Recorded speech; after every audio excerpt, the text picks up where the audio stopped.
This is Newcap News with Lauren Poland. Good evening and thank you very much for joining us. RCMP have identified the Lloydminster man arrested in yesterday's shooting incident outside the Saskatchewan courthouse.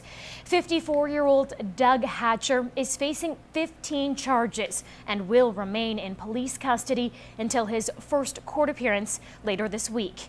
Hatcher was apprehended by police after allegedly firing several shots from pellet and flare guns. RCMP say he also threw a hand axe at officers before fleeing the scene in a rental car. He later came back to the courthouse where police arrested him. Hatcher was scheduled to appear in court yesterday on child porn charges, and RCMP say this could be the reason he orchestrated the whole incident in hopes police would shoot him. He will appear before Saskatchewan Provincial Court in North Battleford this Thursday. An ATV ride turned fatal in Meadow Lake last weekend, killing a young woman in her 20s. Police say the driver of the ATV was on the wrong side of the road, trying to avoid a dust trail from another all-terrain vehicle. It then collided head-on with a minivan. The ATV driver only suffered minor injuries, but his 21-year-old passenger wasn't so lucky, dying from her injuries on site. RCMP believe driver inexperience caused the crash. The name of the deceased is not being released at this time. A Bonnyville man is facing numerous charges after RCMP recovered multiple stolen items in his possession. Kitscoty police have charged 34-year-old Corey Fletcher with drug trafficking, firearm, and stolen property offenses. Police say Fletcher had a long list of stolen items, including an RV, Caterpillar front loader, along with various types of drugs. RCMP expect he will face more charges as a result. Fletcher will remain in police custody until he appears in court on Thursday. Saskatchewan drivers expect changes to your insurance rates, and for most that means you'll be paying more every month. SGI announced new rates will take effect this week. We're going to be implementing on August 4th an average rate increase of 1.6%. It's called rate rebalancing, something the insurance provider tries to do annually. Let's take a look at the breakdown of the numbers. 37% of drivers will see their rates drop by close to $6 a month, while 45% will see their rates rise by roughly $7 monthly. The rest will stay status quo, keeping the same rates as before the change. If you've already paid your insurance for the full year and your rate is dropping, SGI will send you a reimbursement check for the difference. To find out how the rate changes affect you, simply log on to SGI's website at that address right there on your screen and compare your current and new insurance rates. Vermilion River firefighters will soon have more resources for battling blazes throughout the county. Last week, Council gave the green light to purchase new water tankers for the county. The $260,000 price tag may sound like a lot, but will give those battling blazes the upper hand.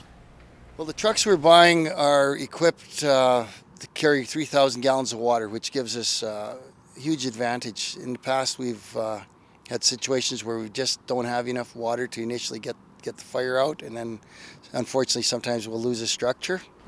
The purchase has been in the works for a decade now, with tankers set to be stationed around the region. So it's been a long process. Council has approved purchase of 2 trucks in 2012, one to be stationed in Clandonald and the other one in Paradise Valley. And I'm coming back next month with our budget for next year, and we're looking at a tanker for the Kitscoty Fire Department. The first 2 tankers will arrive early next year. Shovels are hitting the ground tomorrow for construction of the much-anticipated new spray park at Bud Miller. A special meeting was held today to push development forward and get the project going. Anna Stanislaw has all the details. City Council came together to finalize all the necessary documents for the spray park development at Bud Miller Park. Mayor Mulget explained what has been done so far. Budget was approved, and we also approved the consultant's report on the various phases of redevelopment over at the Bud Miller Park. So this is one specific component. This is phase 1 development, and it's actually awarding the contract to the contractor. We had a pre-construction meeting yesterday where all of the contractors and the sub-trades were down in Lloydminster. We toured the park. They are slated to be back tomorrow, and groundbreaking will start tomorrow, yes. Although the spray park is the main target of construction, other parts of Bud Miller will also be focused on, such as adding new benches, lights, and beautification of the area. There's also shoreline treatment. We are going to put a dock back into the water so that folks can actually get down on their knees and put their hands in if they so desire. And we have a commemorative square that's going to be built also where we can put inlaid brass plaques. Construction begins tomorrow, and the mayor is hopeful for the upcoming months of rebuilding the park. Well, it's an exciting day, I think, for Lloyd and for families, people in our city, that we're going to start bringing the park back to its original luster, and we're going to make a commitment to doing this park redevelopment. We're hoping that we can secure the funds for a phase 2 and a phase 3 over the next 3 to 4 years. A vast majority of the work will be done this fall, and the spray park will reopen next summer. Anna Stanislaw, Newcap News. Gerard joins us now with a look at weather, and that was a pretty fantastic storm that ripped through the border city last night. Yes, indeed, Lauren. Some folks really didn't stay up. Well, we want to thank all of the storm chasers because we've got some pretty impressive viz to show you, certainly. But of course, by the time it got to our area, it weakened off a bit. But even in the Edmonton area, we're talking about some golf-size hail. We had the wind, we had the rain, and all of this, of course, on the eve of Black Friday, which is, of course, today, some 25 years ago, that all of those in the Edmonton area. Yeah. And actually, even this afternoon, I was looking at some viz coming out of Olds, some hail there too as well. But a pretty impressive lightning display last evening. Yeah, let's have a look at some of the pictures that you were able to send us here. These images taken by some of our viewers of the storm coming into Lloydminster late last night. Lightning was quite intense, flashing every few seconds. There you go, lighting up the sky, and it really came in with some heavy downpours that caused some localized flooding. And this shelf cloud, which was seen extending forward, I tell you, there into the thunderstorm area, well, it was really at like the advance warning as of what was coming. That's an amazing photo. Yeah, for myself, I enjoy just cuddling up with a nice warm cup of hot chocolate.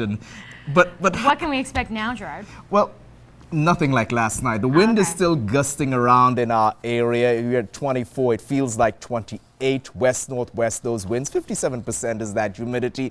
Thanks to all of the storm chasers, I gotta say there, my part, I'd really just stay home and just take in the lightning show through the window. But there you go. This is what we're dealing with across the region. A mix of sun and clouds, some more blue skies in the Battlefoods for that 26 in this hour. And not too much, nothing like that really. Maybe a 30% chance of seeing some more showers in Cold Lake and area. But full details coming later in the cast. Coming up, a new study argues abusive words can be just as harmful as physically hitting a child. Details next.